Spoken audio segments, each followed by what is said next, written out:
Hello বন্ধুরা, good night. তো তোমরা সবাই কেমন আছো? আশা করি ভালোই আছো। আজকে আমি সাজের পিঠের ব্লগ নিয়ে আসলাম। তো জানি না তোমাদের কেমন লাগবে। তো আমি ঘরে চিকেন বসিয়ে দিয়েছি, আর এখানে দেখো আমার মেয়ে আর আমার এক যা ছিল, যা চলে গেছে। দুজনে মিলে চালের গুঁড়ি করলো। তো এইটা আমার কিচেন গার্ডেন। আর ওই যে উনানটা দেখতে পাচ্ছে, এই উনানে আমি রাত্রেবেলা পিঠে বানাবো। তো রাত তো হয়েই এসছে, প্রায় 5টা 5:30 বেজে গেছে। তো এইখানে আমি রান্না করে চলে এলাম। আবার চিকেনটা কষানো হয়ে গেছে। তো এখন আমি জল দিয়ে দেব। তো আমি ঝোলটা একটু বেশি দেবো, কারণ কি সাজের পিঠে খেতে গেলে আর সবাই মিলে যেহেতু খাবো, দেওরও বলেছি। তো সবাই মিলে খেতে গেলে একটু ঝোলটা বেশিই লাগবে। আর ভাত দিয়ে খেলে তো একটু ঝোল কম লাগে। আর দেশি চিকেনের খেতে একটু ঝোল হলেও অসুবিধে নেই, ঠিক।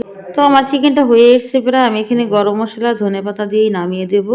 আর ঝোলটা একটু বেশিই রেখে ফেলেছি, ঝোল আর আলুটা একটু বেশি দিয়ে দিয়েছি, ঠিক আছে। কারণ কি সাজের পিঠে খেতে গেলে ঝোলটা একটু বেশি লাগবে। আর অনেকজন মিলেই খাবো, তো আমার দেওরদেরকেও বলেছি সবাই মিলে যেহেতু খাওয়া হবে, সেই তরফ থেকে ঝোলটা একটু লাগবে। তো যাই হোক, সবার বাড়িতে কম বেশি হয়। আর আমাদের বাড়িতে সংক্রান্তির দিনে চিকেন হয়নি, কিন্তু অনেক পিঠের অ্যারেঞ্জমেন্টই করেছিলাম, কিন্তু চিকেনটা করিনি। তো মেয়ে বারবার বলছিল চিকেন দিয়ে সাজের পিঠে খাবে। আর এখানে সাজের পিঠে বেটারটা গুলানোর জন্য আমি এখানে হালকা গরম জলও বসিয়ে দিলাম। তো গরম জল দিয়ে গুললে ভালো হয়। তো দেখো আমি চিকেনটাকে নামিয়ে ফেলেছি। কেমন হয়েছে ভালো বোঝা যাচ্ছে না, ক্যামেরাটা বেশি ভালো না আমার, তাই। তো যাই হোক, এখানে বারবার বললাম যে আমি বেটারটা গুলি, নামিয়ে বলছে না আমি গুলবো। ঠিক আছে, গুলো, অসুবিধা নেই। তো দেখো বেটারটা একটু আগের থেকে গুলে রাখলে না পিঠেটা ভালো হয়, ঠিক আছে। তো প্রথম 2-4 খোলা পিঠে ভালো হয় না বলে লাভ নেই। যতক্ষণ না মানে উনান আর শাঁসটা গরম হচ্ছে, ততক্ষণ পিঠেটা ভালো হয় না। তো যাই হোক, যখনই উনান আর শাঁসটা গরম হয়ে যাবে, তখনই পিঠেটা ভালো হবে। আর এখানে আমার ছেলে আবদার করেছে কি, যে ও সাজের পিঠে চিকেন দিয়ে রাত্রিবেলা খাবে, আবার সকালবেলাতে ওর একটু দুধে ভিজানো পিঠা লাগবে। তো বাবাকে বললাম হাটের থেকে একটু দুধ নিয়ে এসো 1 কিলো। আমরা এগুলো যদিও খাই না, মানে গ্যাস ফ্যাস হয়ে যায়, তো তাই একটু অ্যাভয়েড করেই চলি। তো বেশি নয়, 1 কিলো দুধের মধ্যে যেটুকুন হয় আমি সেটুকুনি ভিজাবো। তো সকালবেলা ছেলে আর মেয়ে খাবে, যদি ইচ্ছা করে 1-2টো খাবো, তার বেশি নয়। তো যাই হোক, আমার এখানে ব্যাটারটা গুলানো হয়ে গেছে।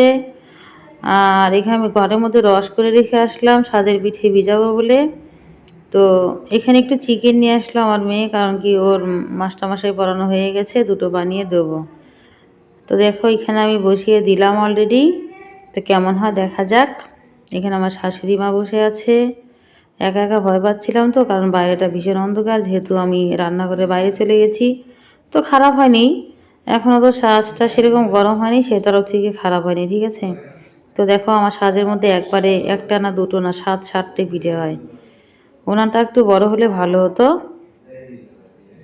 তো যাই হোক, মাস্টারমশাইকে আগে দিয়ে নিই, খেয়ে দিয়ে বাড়ি যাক। তারপর দুধে ভিজাবো না কি করব দেখা যাবে। তো যাই হোক, প্রথমটা নামলো, মাস্টারকে খাইয়ে দিয়ে পাঠিয়ে দিলাম। তারপর আমার দেওরকে ফোন করলাম, যে দেওর বললো যে ঠিক আছে বৌদি আমি আসছি। আসার পরে সবাই মিলে খেতে বসলো। তো পিঠে দেখো এখানে কিন্তু ভালোই হচ্ছে, খারাপ হচ্ছে না, ঠিক আছে। আর বাইরে তো হাওয়া ছিল, হাওয়ার মধ্যেও কম বেশি ভালোই হচ্ছে। তো এখানে সবাই যেহেতু বাড়িতে এলো, সবাইকে খেতে দিয়ে দিয়েছি। আর এখানে একটু সামান্য দুধেও ভিজিয়ে দিয়েছি, ঠিক আছে।